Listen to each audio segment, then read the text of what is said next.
আমার বাঁচাও ওমা আমার বউ কি করতেছে মা আমার পেট ব্যথা সহ্য হইতাছে না ওমা তুমি আর দেখো আমি ডাক্তার নেছি এই যে তুমি চিন্তা করো না তুমি থাকো আমি ডাক্তার নিয়ে গেছি ওরে লাগো আমার আর সহ্য হইতাছে না গো ওরে লাগো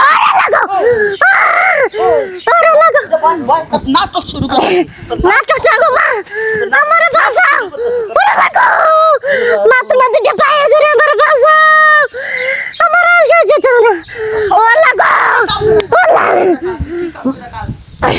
মা আমরা দুটো পায়ে ধরে আমার বাঁচাও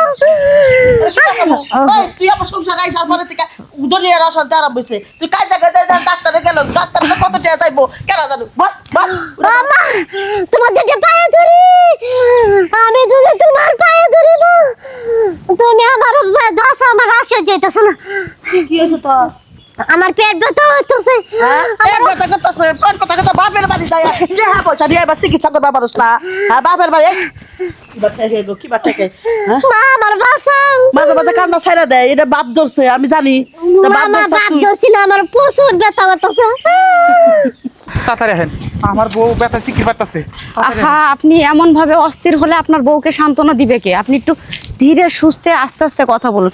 আসলে সমস্যাটা কি হয়েছে আপনার ওয়াইফের? সমস্যা হলো আমার বউর পেটে বাচ্চা সকাল থেকে পেট ব্যথা করতেছে আমার মা ডাক্তার নিয়ে যাতে না করে পরে ঠিক হয়ে যাব আমার মনে হয় কি প্রসব বেদনা উঠছে একটু তাড়াতাড়ি আসেন আপনারা এই সিরিয়াস কন্ডিশনের মধ্যে পেশেন্টকে এখনো বাড়ির মধ্যে রাখছেন? কি করবো আপনাদের মতো মানুষের কমন সেন্স কবে হবে কিছু বুঝি না। চলুন তাড়াতাড়ি আসেন ম্যাডাম তাড়াতাড়ি আসেন। না মা আমি বাপ করি না আমার প্রচুর ব্যথা হইতাছে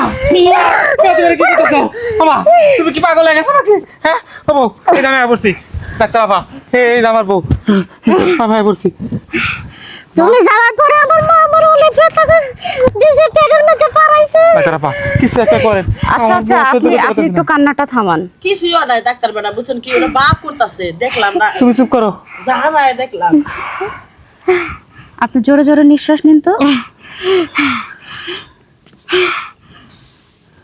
আরেকটু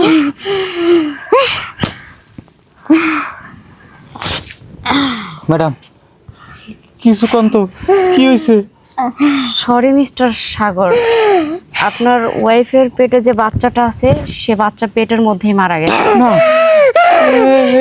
আপনি কি করেন আমার কি বলেন দেখুন আমার কথাটা শুনুন, আপনার ওয়াইফ মানে সাইজে অনেক ছোট, ঠিক আছে, আর এই সময় উনি গর্ভবতী হয়েছে আর ওনাকে দিয়ে যে সমস্ত ভারী কাজকর্ম করানো হয়েছে সেই চাপে বাচ্চাটা নষ্ট হয়ে গেছে আর 2-1 দিনের ভিতরেই ওনার পেটে মনে হয় খুব আঘাত পড়েছে, তার কারণে বাচ্চাটা মারা গেছে পেটের মধ্যে। আমার শাশুড়ি পেটের মধ্যে পারাইছে এই যে আন্টি এদিকে আসেন।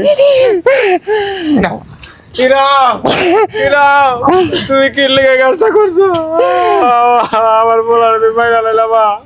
আচ্ছা আন্টি আপনি একটা কথা বলুন, আপনি তো একটা সর্বপ্রথম মেয়ে মানুষ, একটা সন্তানের মা, একজনের শাশুড়ি, তাহলে আপনি একজনের মা একজনের শাশুড়ি হয়ে কিভাবে এই কাজটা করতে পারলেন? আমি তো এসে ওই দূর থেকে আপনার কিছু নমুনা দেখতে পেয়েছি, আপনি যে আপনার পোলার বোন সন্তানটা পেটের ভিতরে যে মেরে ফেলছেন এটার ক্ষতিপূরণ আপনি দিতে পারবেন কখনো? এখন যদি শিশু মামলা দিয়ে আপনার নামে আপনি তো 14 বছরের জেলে ঢুকবেন। আমার তো রাগ বেশি বউ মারে 2-3 লাথি মারছে ঠিক আছে, কিন্তু যে আমার দাদু ভাই মরে যাবো আমি বুঝি নাই ডাক্তার না কষ্ট লাগতেছে আমার বউ। ম্যাডাম এটা অভিনয় করতেছে, আপনি এক কাজ করেন পুলিশে ফোন দেন, না বাবা তোর বাইরে তুই ভুলে যাচ্ছিস না বউ মারা ডাক্তারের কাছে না। তুমি আমার মাও না, তুমি আমার মা নামের কলঙ্ক। তুমি যদি আমার মা হইতা তাহলে আমার বউরে এত কষ্ট দিয়ে তুমি আমার বাচ্চারে মাইরা লাইতে পারতাম না। মা আমার বউ কি অন্যায় করছিল? আমার বউরে পেটের সন্তান কত নিষ্পাপ, তোমার রাগ থাকলে তুমি আমারে কইতা কেমন তুমি সব নষ্ট করলাম। আর শুনুন আপনাকে একটা কথা বলে আমি এখন যাওয়ার সময়, রোগীর অবস্থা কিন্তু খুবই সিরিয়াস, রোগীকে এখনই হসপিটালে অ্যাডমিট করে দিন, ওনার চিকিৎসার প্রয়োজন আছে, না হলে রোগীকেও বাঁচানো যাবে না।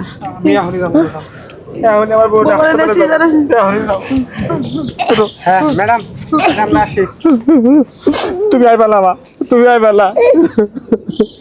ছি আজকে আপনাকে দেখে আমার প্রচুর ঘৃণা হচ্ছে, প্রচুর ঘৃণা হচ্ছে। দাঁড়াও লেভেল কর লেভেল শুনুন, আপনাকে দেখে আমার প্রচুর ঘৃণা হচ্ছে। আপনি আসলে মা জাতি কলঙ্ক, বুঝেন নাই? যে মেয়ে কিনা আরেকটা মেয়ের মাতৃত্ব নষ্ট করে ফেলে, তাকে ঘৃণা ছাড়া আর কিছুই করা যায় না। চলো ইনি মা না, মা নামে কলঙ্ক। আসো।